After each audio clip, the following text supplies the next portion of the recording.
Hello guys! Welcome! It's Papina Matutina again. Kararating lang po namin na malengke sa Seafood City.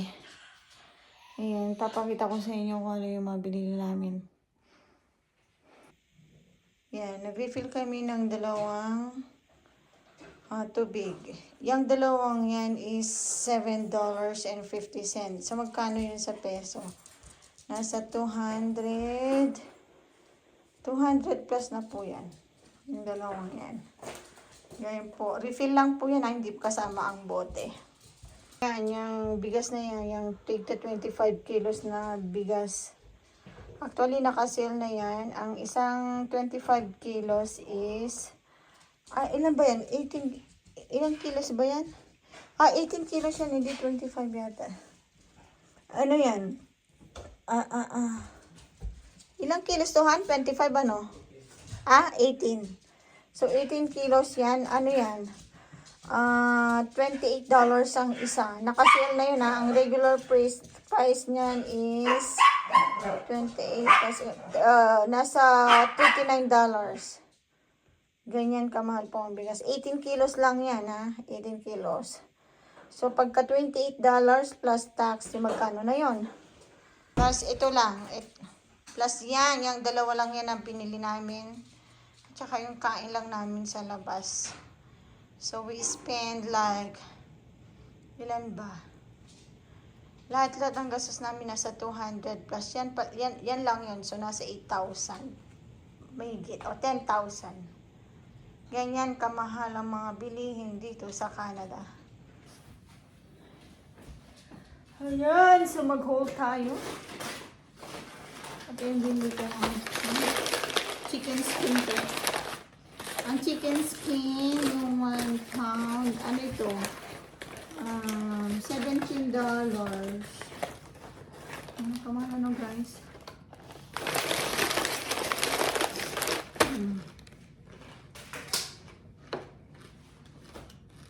Yung atay ng baboy. Nasa 1.7 pound. $3.05. So, nasa ano na to?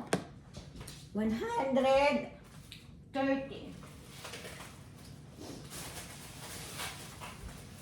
Plus, itong bangus na to, 1, 2, 3, 4, 5. So, 5 slice lang ng gitna. Nasa $8.87. So, $9. Ilan siya? 380 ang isa. Imagine. Oh, ito $10. Nasa 400 ang isa. Ganyan kamahal ang bilihin dito, guys. Plus, meron tayong hipon.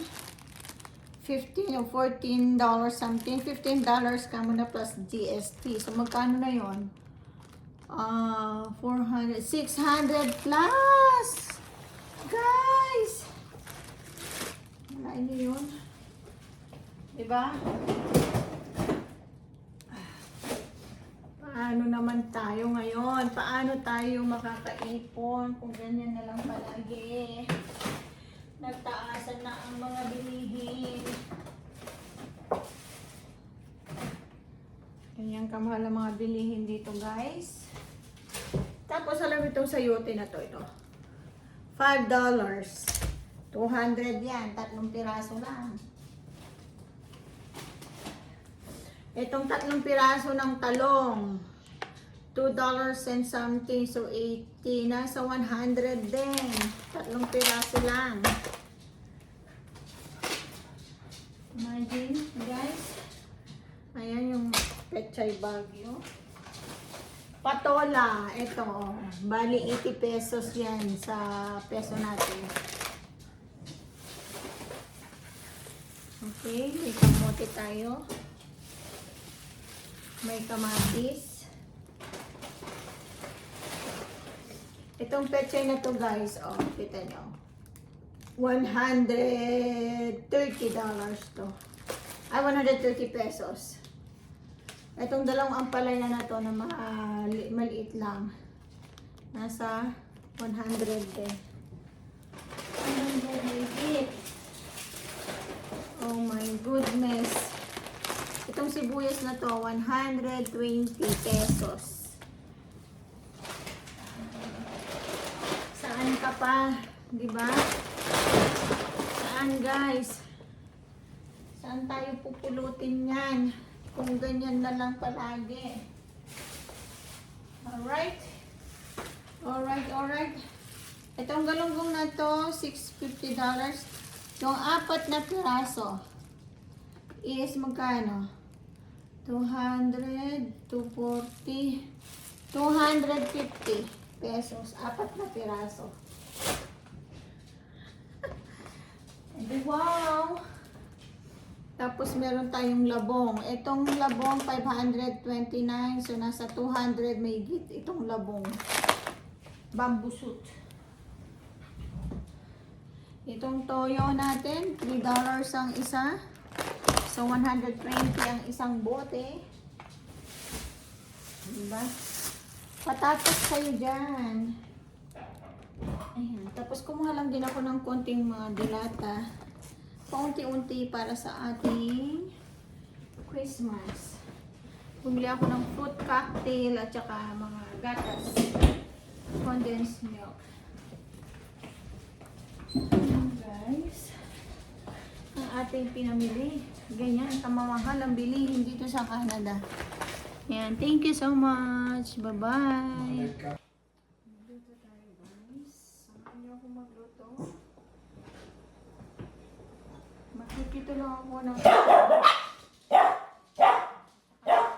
talong. Kasi meron pa naman kami natirang ulang na mugo. Saka yung crispy tato. Crispy tato. Samahan niyo ako magluto guys.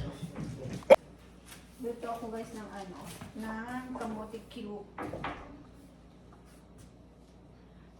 Tago-tago ka pa, Federico. Ay, nako. Style mo talaga bulok. Hala pa, ano-ano ka pa dyan. Hindi ako nag-style bulok. Style mo bulok, tago-tago mo pa. Bakit nakita mo ba? Oo. Kahapon ganun ka din. Kay Carlo? Oh, prito mo na itong bangos. Prito mo. Bakit ako? O, ikaw. Why, me? Diyos ko, Federico, dapat na day off ko ngayon. Isang araw lang, wala dapat akong ginagawa, di ba? Ako na naglinis lahat-lahat. Oh, sabi ko nga ako lang. Tama ba?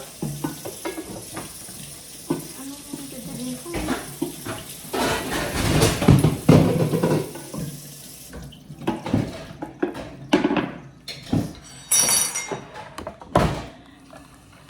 Luto ng kamote cube. Guys, kamote cube ay magpito ng bangos at then pa kami munggo.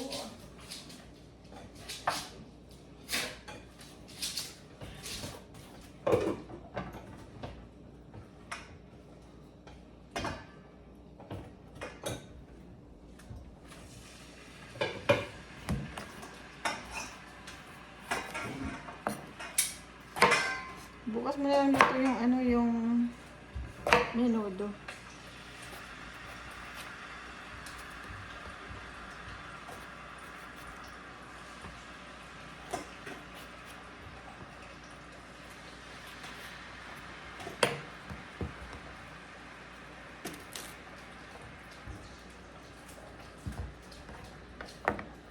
Hindi mo yung garbage bag yung gusto ka na.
lock niya. I-press mo ng matagal.